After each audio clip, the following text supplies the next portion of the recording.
Can a defendant challenge the constitutionality of his conviction for criminal possession of a weapon in the second degree, even if he didn't raise it at the trial court level? To find out, you have to read People versus Cabrera, but it's 34 pages. Don't have time for that? I've got you covered. This is TLDR, Too Long Didn't Read, where I cover New York Court of Appeals cases, and I try to do it in 5 minutes or less. This is going to be a hard one to do in 5 minutes or less. This is the episode on the case of People versus Cabrera. The citation for this case is 2023, New York Slip Opinion 05968, published by the New York Court of Appeals on November 21st of 2023. The issue in this case, there's two interesting issues. The first is whether a conviction for criminal possession of a weapon can be reversed based upon the recently decided Supreme Court case that found New York's law regarding concealed carry unconstitutional. And the second one is whether the defendant is in custody for Miranda purposes when he's handcuffed, and therefore is the statement that he made suppressed. I'll get into all that in a few moments.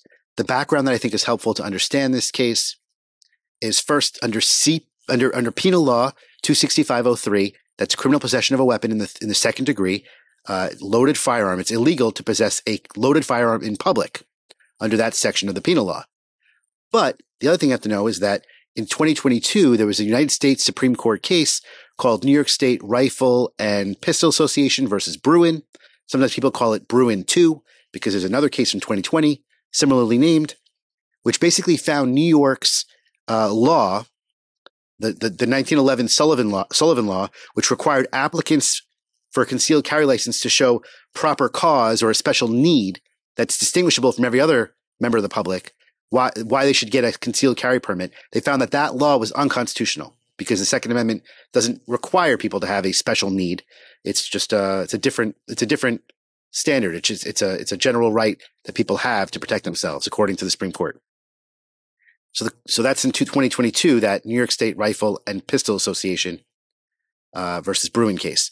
The other thing you have to understand, there's two more things, but the other thing you have to understand is that under CPL, Criminal Procedure Law 470.05, it talks about what kind of things an appellate court can review. And under 470.05, appellate courts in New York can review issues, a question of law. And a question of law, that section, 470.05, talks about the preservation doctrine. Basically, an issue has to be preserved at the trial level for it to be raised and discussed at the appellate level, so that it can be properly, the record can be perfected, so that there's enough information in the record to allow an appellate court to determine something based upon the facts and evidence. And there's very, very few exceptions to the preservation rule. One of them being, the principal one being motive proceedings error. Motive proceedings error is something that's so fundamental that it goes to the very heart of a case. So the wrong number of jurors, flipping the burden from the prosecution to the defense, lack of jurisdiction. These are all motive proceedings errors. So even if the defense counsel fails to raise the objection at the lower court at the trial level, they can still be raised on appeal. But other than these very few exceptions, everything has to be raised on appeal. Everything that's going to be appealed to an appellate court or the Court of Appeals has to be raised initially at the trial level. The last thing you have to know to appreciate this case is the Miranda warnings situation. Basically, Miranda warnings, you have a right to right to counsel. You have the right to remain silent, all those things that we know from TV. The Fifth Amendment requires that Miranda warnings be given before a custodial interrogation takes place. But the issue there is custody. And custody is basically been defined as whether a reasonable person in the defendant's position, innocent of any crime, would have thought he was free to go. If they felt like if a reasonable person would feel like they're free to go, it's not custodial. And if they don't feel like that, then it is custodial. Okay, so what are the facts here? Okay, we're 4 minutes in, and here, what are the facts? The facts are that in August of 2016, the defendant was driving a car with guns in the trunk. He had a Florida license to carry those guns, and he was driving through South Carolina, and he gets pulled over for speeding, and he told the South Carolina police officer that he had guns in his car and that he was driving to the Bronx to go to his mother's house in the Bronx. The officer tells him and warns him, okay, well, it's not illegal for you to have the guns here in South Carolina, but it will be illegal when you get to New York if you have those guns, unless you have a concealed carry permit. So after the officers let the defendant go, and he continues driving north towards New York, that officer in South Carolina calls ATF, the Bureau of Alcohol, Tobacco, and Firearms and Explosives, and tells them that the defendant is driving to New York, tells him he's going to, his mother's house, gives him a license plate, and ATF then contacts the NYPD, the New York City Police Department's Joint Firearms Task Force, who then goes to the defendant's mother's house and sits on it for 2 hours, from 8 p.m. to 10 p.m.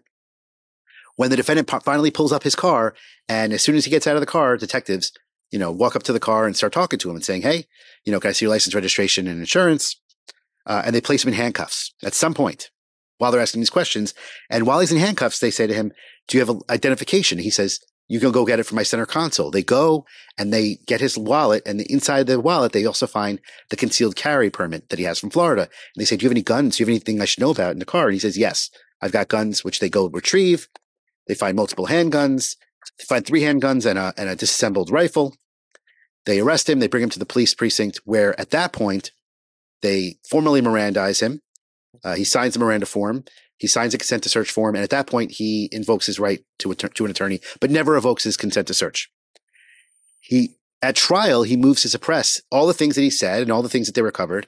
And he says, I was under, they engaged in custodial interrogation. I was handcuffed. They asked me questions about my guns, and I answered them. That shouldn't be able to be used against me.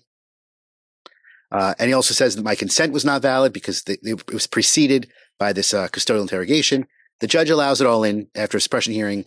The defendant is ultimately convicted. He pleads guilty to criminal possession of a weapon in the second degree, and he appeals on the 2 bases. First, he says, when I was convicted, that was before this Supreme Court case that said that New York's rule is unconstitutional, so it should reverse my conviction. Secondly, the judge was wrong about my custodial interrogation. The appellate division affirms the conviction and affirms the judgments of the trial court, and it goes to the Court of Appeals. And here, what we have is both those issues are kind of explored. As to the Second Amendment issue, as to the issue of whether the criminal possession of a weapon in the second degree is unconstitutional, they say it was not preserved. They say we're not going to get into that because Cabrera never raised it at the trial level. Obviously, he didn't because this was pre-2022, before that Supreme Court case came out, but he didn't raise it. So they say, well, what are the exceptions to the preservation rule? Because it was never raised. The exceptions are basically motive proceedings error, and this is not that.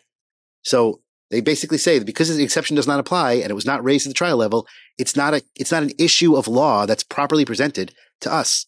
So they say we're not going to address the constitutionality of CPW2 until it's properly raised at the trial level, which is going to take some time because it's got to work its way through cases after 2022 that have now, the lawyers have now raised that as an issue, and then a person gets convicted and now they can appeal that issue.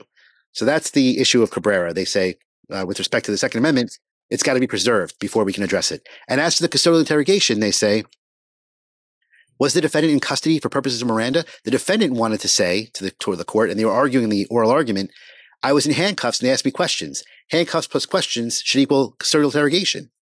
The people said, no, that's not what it means. And the court basically says the record evidence is insufficient to show that there was no custody. So as a matter of law, the statements are suppressed because here it seemed like they're not adopting the rule that all handcuff statements are custodial statements, but they are saying that in this particular case, under that standard we talked about with custody, a reasonable person in the defendant's position, innocent of any crime, would feel like he's not free to go. And that's what we have here. So they say those were custodial interrogations at the car. So the answers must be suppressed. But as to the precinct, as to 90 minutes later, when they had actually Mirandized him and they had him sign a form, that was sufficiently attenuated from the initial violation. It was sufficiently distanced in time and location that those statements are not suppressed. Those are voluntary statements as a matter of law. They're not going to be suppressed, and neither is the guns and stuff recovered. And that's the case of People versus Cabrera. Have a good day. If you like what you just saw and want to see more just like it, please hit like or subscribe to let me know.